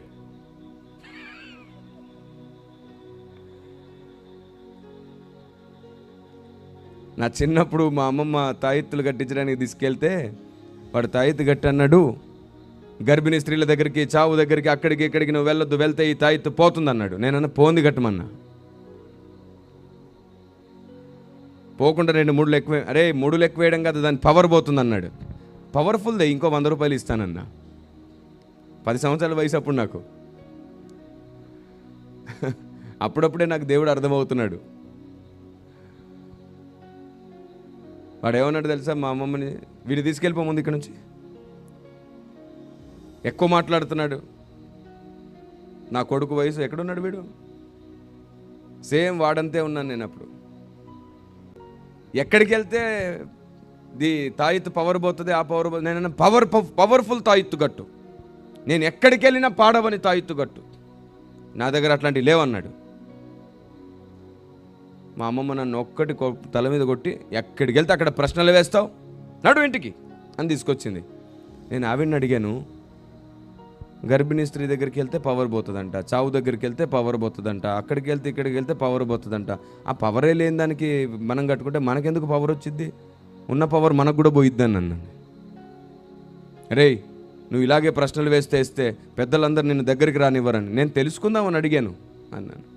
ఆ రోజు అర్థమైంది, ఈ భూమి మీద పవర్ఫుల్ ఏంటంటే లోకంలో ఉన్నవానికంటే మనలో ఉన్నవాడు గొప్పవాడిగా మనలో నివసిస్తున్నాడు. ఆయన సిల్వ రక్తము అన్నిటికంటే శక్తి కలిగినదే. అది ఉంటే చాలు, నువ్వు ఎక్కడికి వెళ్ళినా నీకేమవ్వదు. ఆమేన్. మీరు చెప్పండి, సాతాను పరలోకం వెళ్తాడా వెళ్ళడా?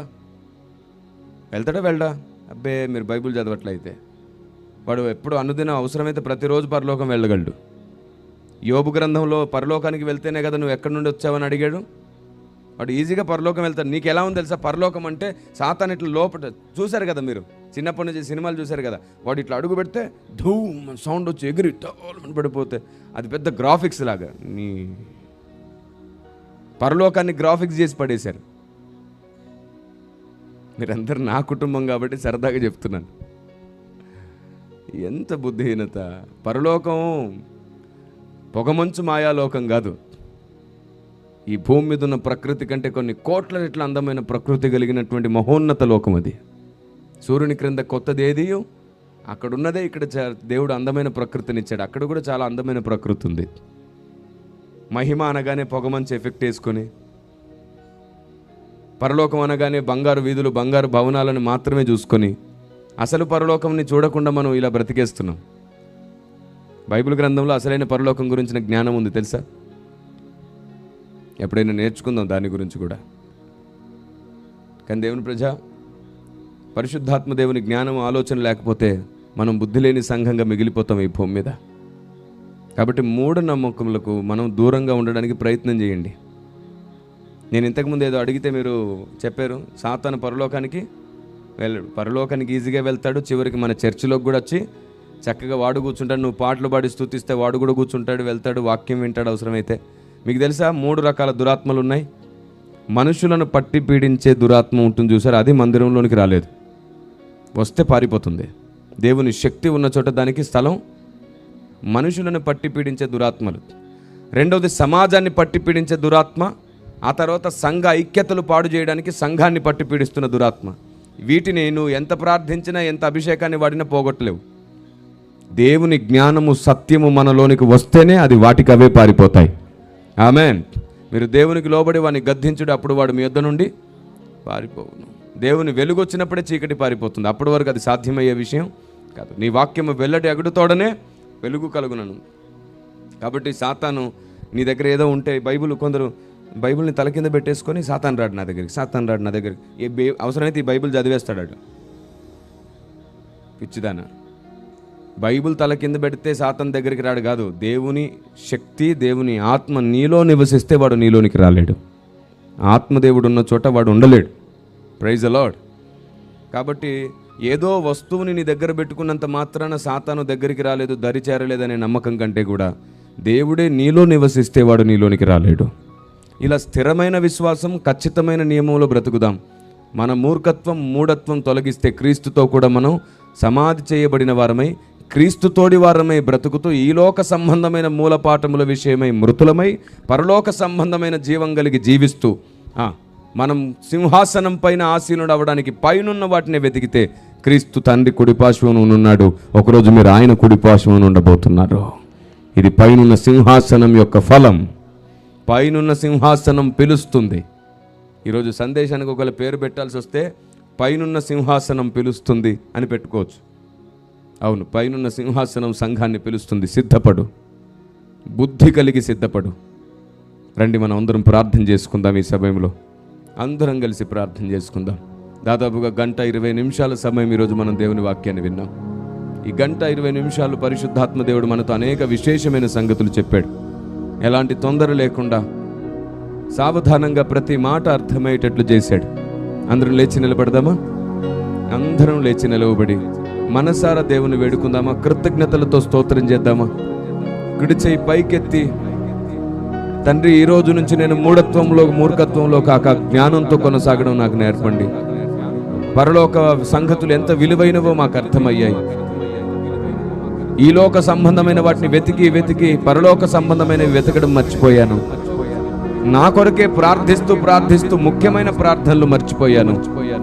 నన్ను కనికరించవా ప్రభువా, నాపై దయ చూపించవా, నన్ను కనికరించి క్షమించవా అని అడుగుతారా? ఆయన మాటలను సమకూర్చుకుందాం, ఆయన ఆలోచన విధానాన్ని సమకూర్చుకుందాం.